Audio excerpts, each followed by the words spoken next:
Hello fellow humans and welcome back to the Madhouse. It's me, Josh again. Though really if you were expecting anybody else in my YouTube channel, I'd be rather surprised. Today I just wanted to introduce a new segment. Unfortunately it's not going to be the promised people's voices or people's stories segment, because I did have some footage for that one but I accidentally deleted it. It's also not going to be the political satire one because makeup is expensive and I don't know how to put it on yet, but I'm working on it and it will be done eventually. Of course, one could say that about many things. They've said the same about Pontio, which if you're not at Banbury University you won't understand, but essentially they've been building it for about 5 years, or thinking about it at least. So the title of this segment, if you haven't guessed from the thumbnail and the title of the video, is called the Madhouse Library or the Madhouse Reading Room. Tell me what you think and I'll be interested to find out. And that means it's going to be about, as this artfully drawn sign here says, books. It doesn't just have to be books too, it can be short stories, I forgot the word, poems and plays, and it can also be about up-and-coming literary events, my favourite authors, specific themes in books, and occasionally, because I am actually writing, I will talk about my own novel as well. But given that I'm an incredibly slow writer, that's not going to be very frequently. Now, sorry, I'm just looking over here because that's where my laptop is with my notes on it. Today's just a quick one about why I love to read and why you should too. Number one is losing myself. Every now and again you just have one of those days where everything's gone wrong. It's like you've been, to quote from Blackadder, your life is strewn with cowpats from the devil's own satanic herd and nothing goes right. I just want to pick up a book and bury myself in it and leave the world behind. I can be in the furthest reaches of the galaxy, or in Ankh-Morpork, or Middle Earth, or walking around Victorian London with Sherlock Holmes. I can lose myself in all of them, in the lives of these people, in the worlds that these words have woven. Yes, I know that was really rather alliterative. I just love that. It's quite a lot of fun actually. I leave my problems behind. And occasionally I even find advice to deal with the problems in these books.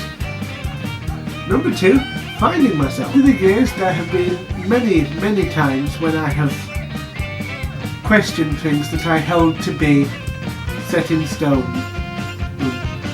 Things that I didn't know could change or ever would. And at times it was frightening and I didn't know what to do. Traditionally, people would turn to a holy book for help, and that was part of the problem for me, so I couldn't do it. I did try, but it didn't help. Instead, I turned to some of the greatest authors that there have ever been. If you're questioning your identity, then read Isherwood, read Atwood, read Terry Pratchett. They're all phenomenal. If you're in need of a laugh, read Douglas Adams, read Jasper Ford, or however you say the double F thing in his name, I'm not sure. Is it with double F? I think so. And read Terry Pratchett. They're all good ways going to bring a smile to your face. And if you're in need of moral guidance, then read Rowling and read Terry Pratchett. Now you can probably see a bit of a theme building there. I really love Terry Pratchett. In my mind, he's one of the greatest authors of all time. He is widely adored. I'm proud to call myself one of his adoring fans, whom he calls Kevin's, and the rest of us argue amongst ourselves about whether we're Pratchetters or turkey watchers. Discworldians is quite a popular name actually. When I had those problems and I went through some rather dark patches in my life, they were exceptionally useful, and maybe they could be for you too. Number 3, learning and knowledge. Until the invention of the internet, the greatest place where knowledge could be found anywhere was inside a library. And today I still hold that to be true. I have spent months practically living out of a library because of the joy that it brought. And even today, it makes me so happy to just see people sitting there reading through books, sucking in all that they can throw at them. Now, there's so much you can learn from them. You can't just type in a keyword and it'll come up with exactly what you need.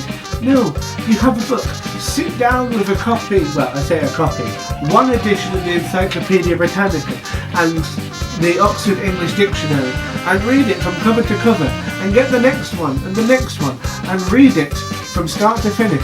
And by the end of it, if you haven't learnt anything, at least you'll come away with a far, far, far better vocabulary. And anyone's lives can be improved by it. Go on.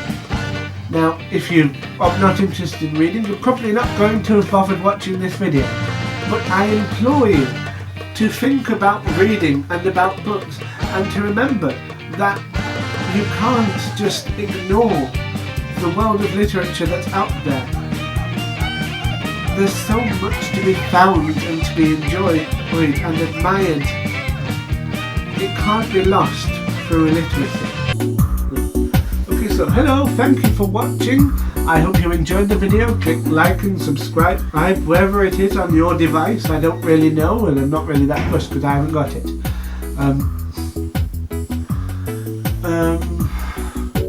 I shall make another video for next Friday.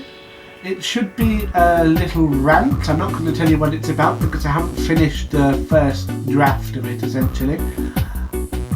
But it should be a lot of fun. Yeah, so goodbye, and I'll see you next week. Well, I won't see you next week because I'm sitting talking to a camera, but you'll see me. Bye!